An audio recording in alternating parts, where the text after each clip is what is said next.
I started racing go-karts at the age of 8. My dad got myself involved and my brother involved, and literally I've raced every year since then. So it's going on 40 years of racing. It's pretty amazing. I think for most athletes, their parents are heavily involved. My dad specifically, we worked on the go-karts together. He wouldn't just go work on them and say, let's go to the racetrack. Part of it was, you want to go racing, you got to work on the karts as well. And that's how it all started, which was really good for me because it gave you an understanding, not just from the driving aspect, but from the mechanical aspect of it as well. I love the racing. When you get out there, wheel to wheel, fender to fender, and you can go at it with guys, there's nothing like it. The competition's close, the racing's great.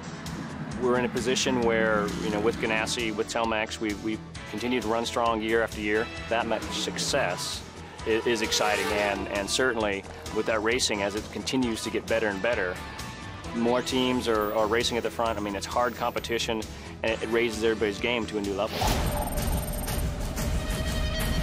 It has always been amazingly competitive, and that's one thing that I had always been impressed with this series right from the very start. You're a spectator, and if you don't come away from a Grand-Am race excited and just energized with all the passing and all the excitement, then I don't think you're a true race fan, because if you love racing, that's what we're all about. If I ever get tired of winning, that's the time I better be getting out the door. So I think that's something with every race car driver I've been around. And I don't care if we're playing marbles, I don't care if we're racing rent-a-cars, not that we would ever do anything like that, or racing on a racetrack. Competition's in your blood, and no matter what, you're racing bicycles or playing marbles, whatever the case, I mean, you're gonna go at it 100%. Well, it's 2008. We only had one lap to go. Our cars were set up a little different, so I knew the only opportunity was to carry a lot of speed through the bus stop. I pulled a Hail Mary through the bus stop. I saw, you know, Alex Gurney, and I go, oh my gosh, I just gotta get there. I mean, I jumped over the curbs on both sides and just said, you know what? Win or crash, baby. Came up behind him, and that was it. I mean, I was in his draft, pulled up off his quarter, slowed him down a little bit, went by, and won by inches. Is Pruett gonna do what the 61 did? He comes one high! Who's gonna get it to the line? Pruett gets it! And I've had so many calls and letters and notes from people who watched that race just saying, oh my gosh, I was on my feet right to the checkered flag. It was an unbelievable thing I've ever seen. So that would have to be my favorite. Checkers are records, baby. A lot of people ask me that all the time. What's your favorite track? And I said, well, I joke. I said, you know, typically the last one I won at is my favorite. I love the challenge of just about every track, you know, whether it's a short track or whether it's a long track. Because all of them take a very specific technique. I think that's more important than anything, is a driver that can adapt to all these different set of circumstances that the tracks present.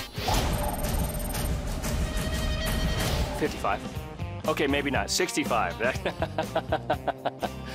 Off the track, well, that could get me in trouble. So I don't want to walk away from here with any new bracelets or anything. My wife and I have written 4 children's books, 12 little race cars, 12 more little race cars, Rookie Racer, and then our latest, Racing Through the Alphabet, and that's been a lot of fun. We wanted to give something back. For me, there's something to be said about the youth, about kids around the racetrack, the impact I know it had on me at a very young age, and being around the track and seeing the drivers, but also being able to take something away that was racing. The thing that I really had always wanted to do was not just be a specific driver of Indy cars or of NASCAR or of sports cars, but be able to, you know, go across the range and try and do everything well.